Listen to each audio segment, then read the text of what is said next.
And he said, for the first time, the world will see us as we should be seen. You are changing the minds of people across the world because for the first time, through you, we see ourselves. That dignity.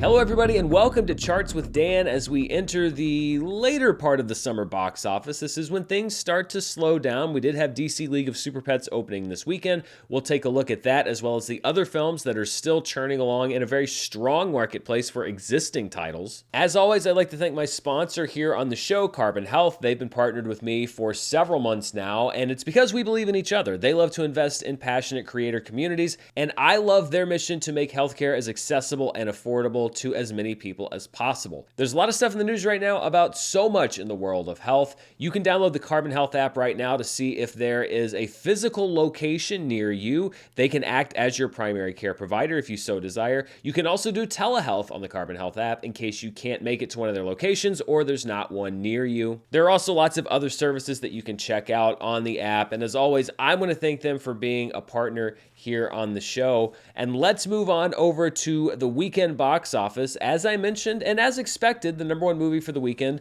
was DC League of Super Pets with an opening around $23 million, which is okay. That's kind of around where another Warner Animation Group title, Smallfoot, opened a few years ago. Now, you would think, well, first of all, the budget of the movie is around $85-90 million reportedly, so you might want a little bit of a higher opening than that $23 million.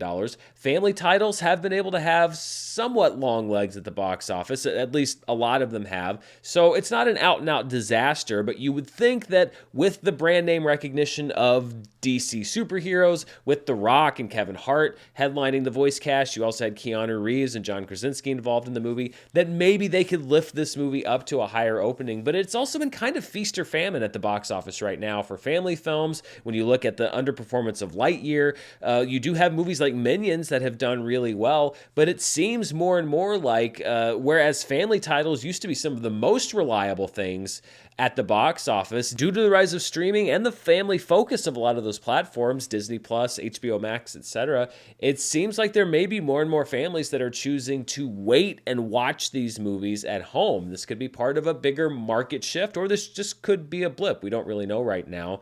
The only salvation of DC League of Super Pets is that it wasn't a $200 million or even a $100 million budgeted film. We'll see how it does internationally. It's open in some markets, but this is another example of how smart budgeting can help to mitigate your box office risk. Speaking of box office risk, we'll look at my predictions for the top 10 summer movies in just a minute, but I picked DC League of Super Pets as one of my top 10 movies this summer. I have a long, sad history of picking wrong on just about every movie involving The Rock. Either I don't put it in my top 10 predictions and it is in, or I do put it in my top 10 predictions and it's not in, and it looks like DC League of Super Pets may add to my woes, because we'll look at the summer box office. I'm not so sure it's going to be able to be a top 10 summer movie. It just depends on how it does in the weeks going forward. Before we get more into specific movies, let's look at the rest of the top 5 and the rest of the top 10. In its second weekend, Nope dropped 58.1% for an $18.5 million total. If you look at it as a horror movie, that's actually not too bad of a drop. If you look at it as a drama, kind of an adult skewing film, then I think that maybe they might have wanted to hold it a little better. But again, the budget on the movie kind of puts it all into perspective. So again, we have two examples in the first place film and the second place film where you could look at the box office results and say, oh, it's a huge disappointment, but it also depends on the budgets of these films. And I don't think that either one of these are dead in the water. I know that a lot of people want to say that Nope is dead in the water. I actually think that Nope is doing fine for a movie at its price point. But, you know, a lot of people look at Jordan Peele's other movies and expectations, etc., and lots of other reasons for, I think, saying that Nope is a box office disaster.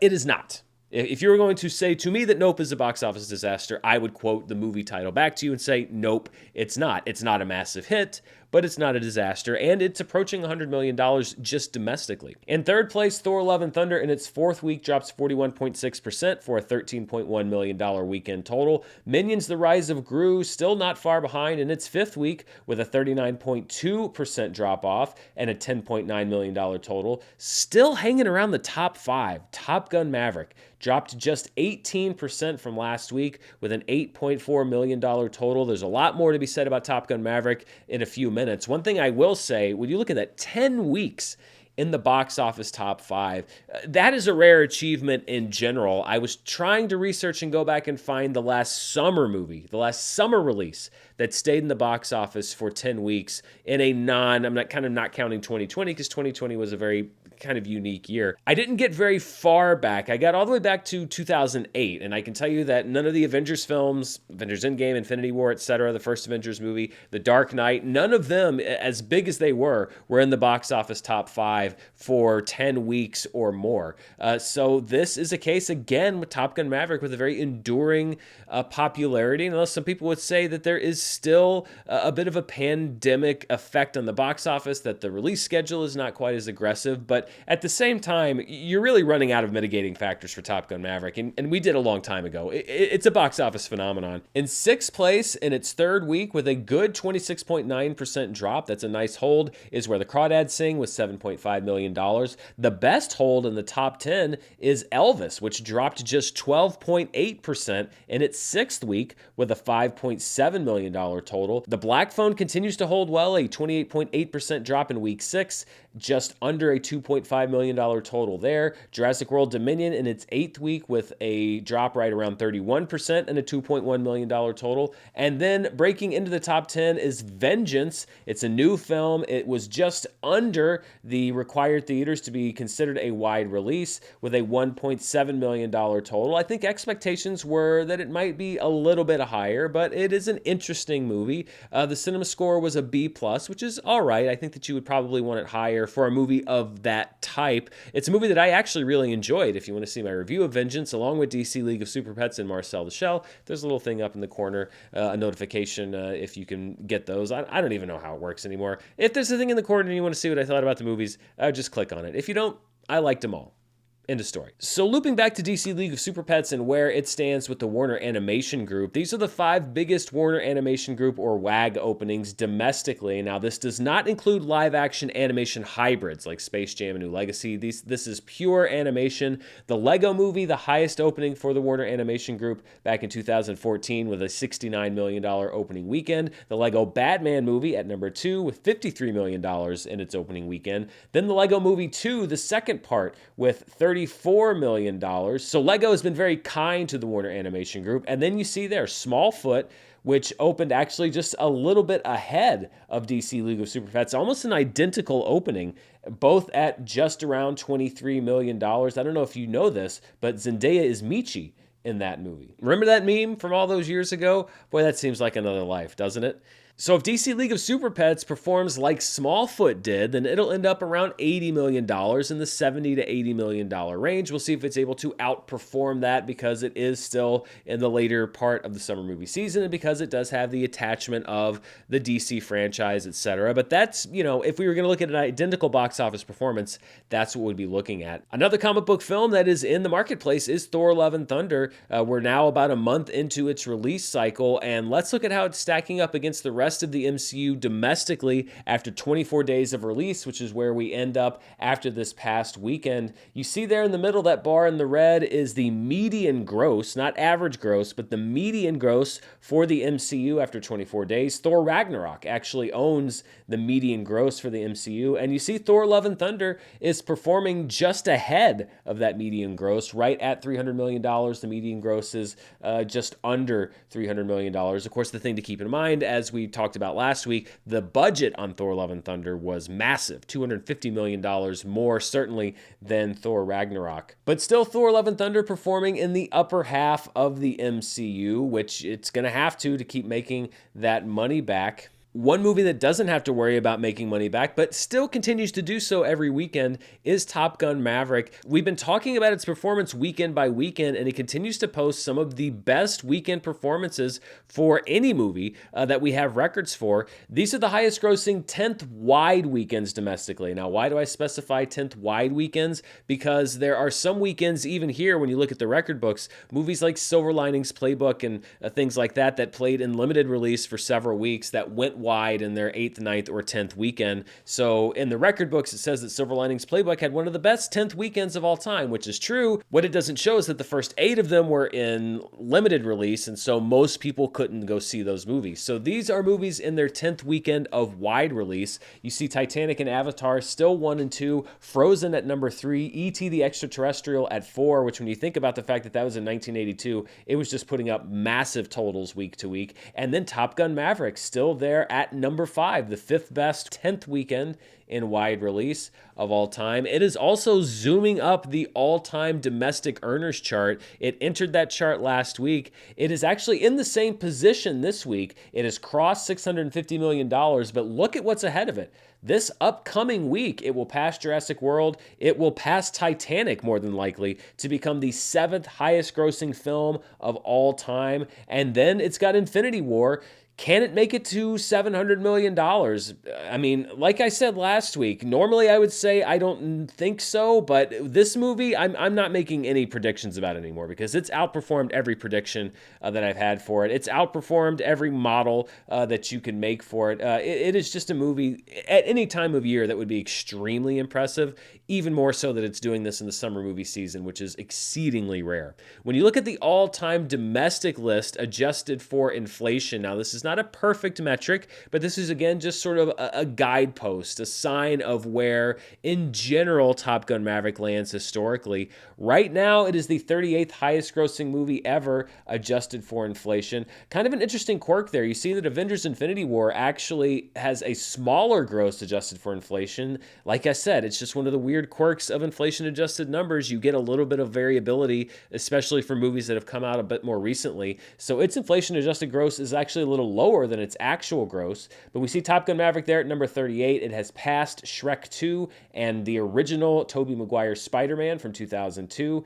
It is just behind now Ghostbusters and Avengers Infinity War at numbers 37 and 36. So we'll see where Top Gun Maverick winds up on that list. One movie that was not in the domestic top 10, but that did get a re-release into wide theatrical release this past weekend is Everything Everywhere All at Once. There were reports that came out this weekend that it had become A24's first $100 million grosser worldwide, which is, as we're sitting right here talking, true. It was not technically true when a lot of people reported it, at least not according to the grosses through the sources that I was able to get, because it was based off of estimated grosses that were just far enough off to take Everything Everywhere All at Once below $100 million. But you see, it is, I mean, it's like less than $30,000 away. It's going to make it. Everything Everywhere All at Once, yes, is now probably as we speak the first $100 million worldwide grosser for A24. So it continues to be a box office phenomenon. We'll see if that continues over into the fall as we get into awards season. I think it's a movie that's going to stick in people's minds, but you know, I've been wrong before. When we look at the local market, my local market specifically, this is something I've been doing the past several weeks to see what was the availability for all of the different movies that were out this past weekend. This is the chart for my local market on Sunday, July 31st. This encompassed 6 theaters, 72 screens, and 224 showtimes. And basically tied for number 1 were Nope. Nope was the champion there, 35 showtimes on Sunday, followed by League of Super Pets, which had 34 showtimes. And then a lot of holdovers. You see Minions: The Rise of Gru, Thor: Love and Thunder, Top Gun Maverick, and Where the Crawdads Sing essentially all had about the same number of available showtimes on Sunday. Top Gun Maverick, the fact that it is hanging in there with movies that have been in theaters for less than half of its release cycle, again, just goes to show you the demand for that movie still in the marketplace. Elvis there with 6% of the available showtimes, followed by The Black Phone, Paws of Fury, Vengeance, and Jurassic World Dominion. And then the all other slice, which covered a lot of different films, 25 showtimes on this past Sunday. The selections there included Everything Everywhere All at Once and its re-expansion, Mrs. Harris Goes to Paris, Fire or Love, Marcel the Shell, and some other movies that were available in my local market. Before we move on, I'd like to thank one of the sponsors for today's show, Skillshare. Skillshare is an online learning community with thousands of classes and members across 150 countries who come together for inspiration and new steps in their creative journey. I've been an editor for over 20 years, but I'm always looking to add new skills to what I can do, so I decided to explore what Skillshare offered to see if there was anything I could add to my editor's toolbox. In just one afternoon, I picked up some great new tips for enhancing and mixing audio on my videos, and I also took a class about multi-camera video editing, which is a skill that I knew on some previous programs, but hadn't yet learned about with Adobe Premiere. Skillshare not only offers a huge variety of classes, the platform is also now available in French, Spanish, Portuguese, and German. Members can also access the entire library of classes with subtitles, so you can enjoy Skillshare in your language of choice. If you're looking to take the next step and learn something new, the first 1,000 people to use the link in the description below and on screen will get a free 1-month trial of Skillshare. So hurry up and check out Skillshare today, and I'd like to thank them for sponsoring today's show. Looking at what I call the road to recovery, we see another steep drop from last weekend. We are now closer, much closer to where we were last year at this time than we are to the traditional average summer box office. And that's just because, we have had some big boom movies, but the overall theatrical market hasn't completely rebounded yet. So we have one or two big movies that are playing big, like taking turns kind of one at a time or two at a time, but we don't have as many movies that are putting up big numbers at the same time to kind of boost that overall theatrical gross. So you can see we're still very much in recovery mode, and it'll be interesting to kind of keep track of this and see, are we ever going to hit those averages again, or has streaming actually impacted the box office this much? It's a question that we just don't know the answer to right now. But the idea that the theatrical model is dead, I think has gone out the window. I'll be interested. I was talking about Warner Brothers Discovery and some of the announcements they were going to make, because the speculation has been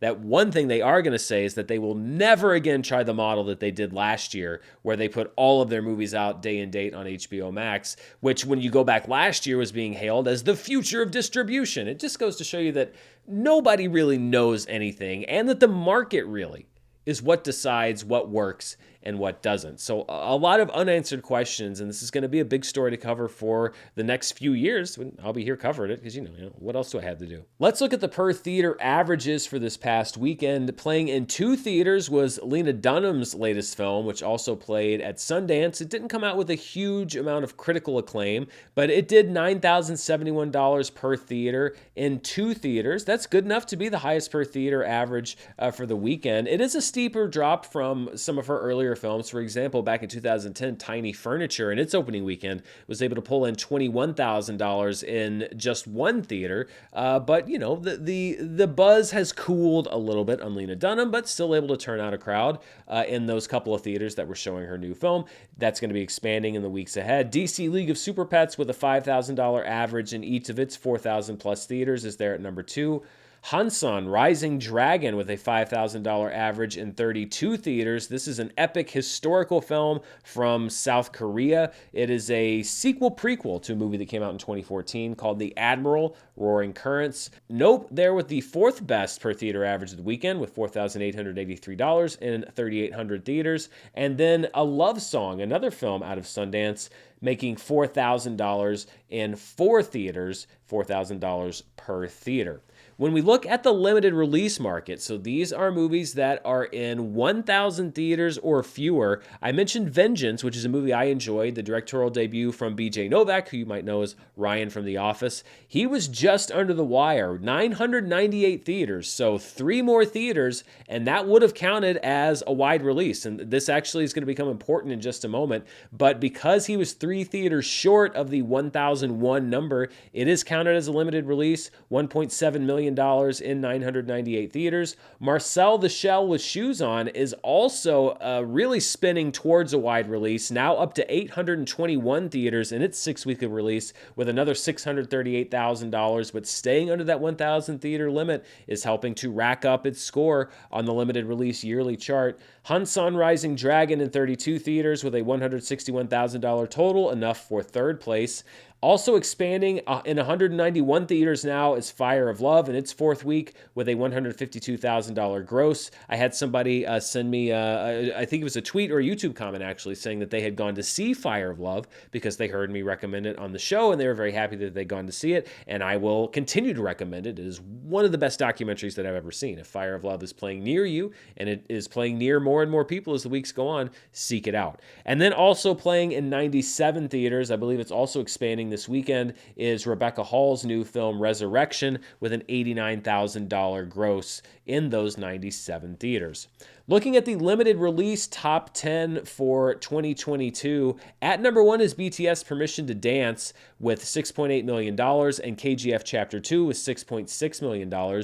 Marcel the Shell with Shoes On, though, is making some big gains. It jumps up 3 spots this weekend to number 3 with a $4.1 million total. That bumps Cyrano down to number 4. Mrs. Harris Goes to Paris drops down to number 5. And I said this is where the actual technicalities of a wide release come into play, because if you'll remember last week, Mrs. Harris Goes to Paris expanded to 1,001 theaters. That means that it was technically in wide release, and the way that I measure things is once you go to wide release, then I stop counting your box office income on the limited release chart. If you were to actually look at the gross for Mrs. Harris Goes to Paris, if it had played in one fewer theater last weekend, it would be near the top of this limited release chart. But because it technically entered wide release, its gross is frozen there at $3.3 million.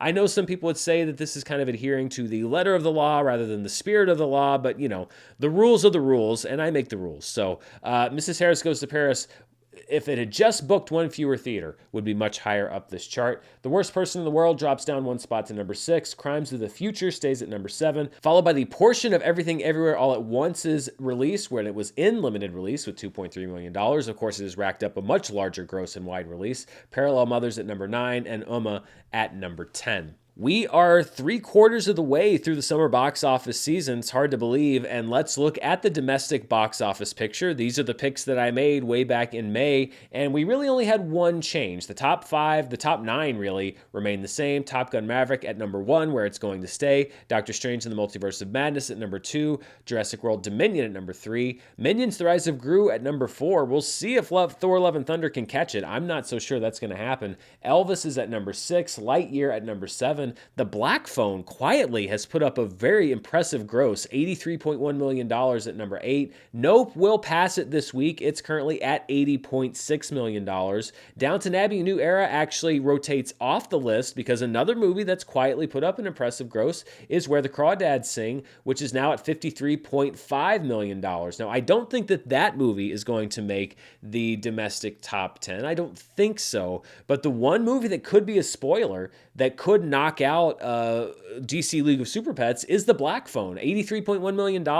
That's about where DC League of Super Pets would end up if it performed like Smallfoot. I wouldn't say it's out of the realm of possibility that it ends up just under The Black Phone, and maybe The Black Phone is number 10 on the summer domestic list. So we will see. Perhaps that is the movie that could play spoiler for my first ever perfect season of picking movies for the summer box office. These were my predictions. As you can see, I still have 9 out of 10 movies alive. They aren't all currently in the top 10. DC League of Super Pets notably is not, but it's also not eliminated, so that's why it's in yellow there. My last remaining pick opens this weekend, which was Bullet Train. I picked that as the number 9 movie of the summer, so we'll see if it puts up a gross that's good enough to get into that summer top 10. But as you can see, I still have no movies that are currently in their proper places. I don't know if I will actually end up with any. We will see. Yeah, a somewhat accurate season as far as titles, a very inaccurate season for me as far as where they are positioned. Let's turn now from the domestic box office to the international box office. This is all markets outside of the US and Canada. And the number 1 movie actually internationally and worldwide is a Chinese film called Moon Man, which had a $129.9 $1.7 million opening this past weekend. I watched the trailer for Moon Man. It was not translated, so I don't know exactly what's going on. Somebody is stranded on the moon, and I thought I kind of knew what was going on, and then like a kangaroo showed up, and then a guy on a space station was dressing up like a kangaroo. I don't know what the hell this movie's about. It looks like it's a comedy, and it did a lot of money in its opening weekend. So that much I do know. At number 2 is Minions: The Rise of Gru with $25.3 million, followed by Thor: Love and Thunder with $20.8 million, DC League of Super Pets with $18.4 million, and Hansan Rising Dragon with $14.6 million. So when you take our domestic numbers, you smash them together with those international numbers, you get the worldwide box office for the past weekend. Number 1, Moon Man with its $129.7 million, all coming out of China. DC League of Super Pets, its domestic opening puts it at number 2 in the world with a $41.4 million worldwide opening. Minions: The Rise of Gru in its 5th week drops 39.6% to come in at number 3 with $33.9 million total worldwide. Thor: Love and Thunder still trailing behind, a 37.5% drop in its 4th week with $26.6 million. And Top Gun: Maverick's popularity domestically is keeping it around in the worldwide top 5, a 16.7% drop in week 10 for a $22.2 million total worldwide. Looking at the 2022 domestic box office chart, just one adjustment. Top Gun: Maverick and Doctor Strange in the Multiverse of Madness remain numbers 1 and 2. Jurassic World Dominion has just now edged out the Batman by about $200,000 to become the number 3 movie of the year. The Batman drops down to number 4. Minions: The Rise of Gru remains number 5, followed by Thor: Love and Thunder at 6, Sonic the Hedgehog 2 at number 7, Uncharted at number 8, Elvis at number 9, and Lightyear at number 10. There was no change in the box office market share for this past weekend because we didn't really have any big box office movers and shakers. We have about a $4.7 billion box office total for the year thus far. The split remains the same. Universal still leading for 2022 with a 25% market share, Paramount at 23%, Disney Fox at 20%, Warner Brothers at 13%, Sony at 12%, and then all others, which are all of the other studios that are not the big 5, with that 7% market share for the year so far. Looking at the worldwide box office for 2022, again, not too many changes to this chart. The top 5 are the same. Top Gun: Maverick now has passed $1.3 billion. Doctor Strange in the Multiverse of Madness is at $954.8 million. Jurassic World Dominion looks like it is getting very close to crossing that $1 billion mark. At the very least, it looks like it's going to pass Doctor Strange in the Multiverse of Madness. Worth noting, of course, Jurassic World Dominion did get a lucrative Chinese release. Doctor Strange in the Multiverse of Madness did not play in China, as well as some other markets. The Batman is at number 4, Minions: The Rise of Gru at number 5. Thor: Love and Thunder is now at $663.6 million.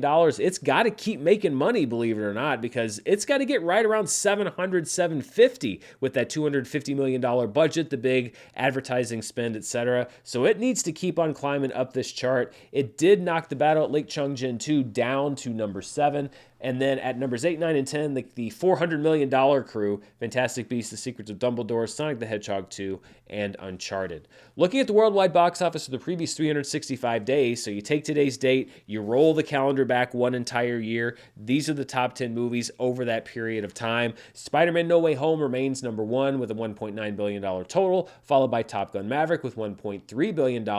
Doctor Strange in the Multiverse of Madness is at number 3. Jurassic World Dominion is at number 4. Last year's The Battle at Lake Changjin is at number 5. No Time to Die, the oldest movie on the chart, along with The Battle at Lake Changjin, is at number 6. The Batman at number 7. Minions: The Rise of Gru at number 8. Thor: Love and Thunder moves up 1 spot to number 9, which knocks The Battle at Lake Changjin 2 down 1 spot to number 10 with a $626.5 million total. So nothing dropping off the chart, just a change there at numbers 9 and 10. Before we jump ahead, I'd like to thank another sponsor for today's show, Athletic Greens, the makers of AG1. I started taking it because I'm still trying to support better gut health and an overall better me. So what is AG1? Well, with one delicious scoop, you're absorbing 75 high-quality vitamins, minerals, whole food source superfoods, probiotics, and adaptogens to help you start your day right. Taking AG1 is super simple. I can either put a scoop right into a cup of water or mix it into a shake for breakfast. Either way, it's a quick and tasty way for me to start the day off right and to make sure I'm supporting not only my gut health, but my immune system, my recovery and focus, and so much more. Athletic Greens also cares about the planet. They are a climate neutral certified company, and for every purchase, Athletic Greens donates to organizations helping to get nutritious food to kids in need, including No Kid Hungry right here in the United States. Right now, it's time to reclaim your health and arm your immune system with convenient daily nutrition. And to make it easy, Athletic Greens is going to give you a free 1-year supply of immune-supporting vitamin D and 5 free travel packs with your first purchase of AG1. All you have to do is visit athleticgreens.com/Dan. Again, that's athleticgreens.com/Dan to take ownership over your health and pick up the ultimate daily nutritional insurance. And I'd like to thank Athletic Greens for sponsoring today's show. Before we look at what people are watching through various streaming services, I always like to take a look at a weekend in box office history, and we're going back to the exact same date range, July 29th through the 31st of the year 1994. So this was weekend 30 of the box office year in 1994, and the last weekend in July saw the release of Jim Carrey's The Mask. Jim Carrey's box office performance in 1994, one of the most impressive for any actor in a single year. He exploded that year. Ace Ventura, Dumb and Dumber, The Mask, one hit after the other. $23.1 million at the box office, enough to top Forrest Gump in its fourth week. It had a 17% drop with an $18.2 million total. True Lies was also playing in the marketplace that week in its third week with a 33.6% drop and a $13.7 million total. The Client in its second week was there at number 4 with $12.5 million. And then The Lion King in its seventh week at 29% with a $9.9 million total. I mean, look at those movies that were in the top 5 back in 1994. You really couldn't go wrong, especially at that time, in that moment in 1994. Man, James Cameron, it's weird to think True Lies came out in 1994. James Cameron has made 2 movies since then. That's crazy. Let's look now at what people are watching through the various different methods of streaming movies, and we will start with the iTunes charts. What are people buying through the iTunes store? Jurassic World Dominion remains number 1, available for purchase and also premium video on demand. Everything Everywhere All at Once is at number 2, Uncharted at number 3, The Black Phone at number 4, The Bad Guys at number 5, Downton Abbey, A New Era, now available for purchase and rental, is good enough to come back to the chart at number 6. The Northman is at number 7, The Unbearable Weight of Massive Talent at number 8. Paradise Highway, starring Morgan Freeman and Frank Grillo, a direct-to-streaming title, is at number 9, available for purchase and rental. And then Fantastic Beasts: The Secrets of Dumbledore heads back to the chart at number 10, available for purchase and rental. Let's see what people are watching on Netflix. This is for last week, so the week of July 18th through the 24th. The Gray Man from the Russo brothers already has a sequel announced with Ryan Gosling. Who knows what's going on with Chris Evans? Are we going to get a spinoff? There's really no way of telling. It debuted in its first few days with 88.5 million hours watched worldwide. That's good enough for a PFV of 41.2. That means that 41.2 million Netflix users could potentially have finished viewing that movie. That's what PFV stands for. The CB is continuing to perform well. 34.1 million hours watched for a PFV of 17.2. Persuasion comes in at number 3. The 4th season of Virgin River with over 100 million hours watched in its initial opening weekend for consumption with a PFV of 12. Resident Evil Season 1 stays at number 5 with a PFV of 10.3. Daughter of the Wolf and Clean, 2 non-original Netflix movies, are at number 6 and 7. Too Old for Fairy Tales, the Netflix original movie, is at number 8 with a PFV of 6.1, followed by Stranger Things 4, still on the top 10 with 74.9 million hours watched and a PFV of 5.8. And then Sing 2, which has been exceedingly popular on Netflix with 10.1 million hours watched and a PFV of 5.6.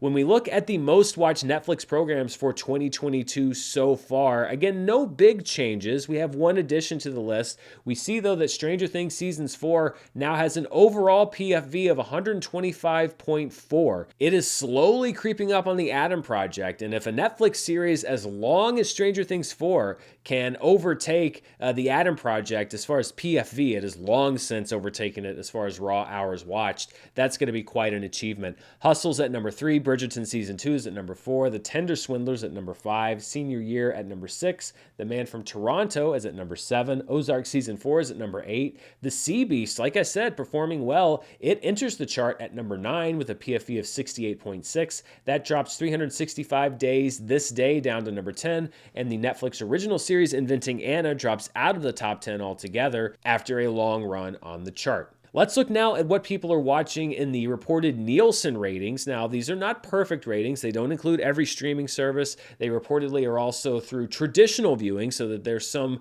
devices that they can't track, which means these aren't the complete streaming numbers, and they're delayed by about a month. But it's the best we can do right now to kind of get a holistic look at how certain programs are performing across all of the different streaming services.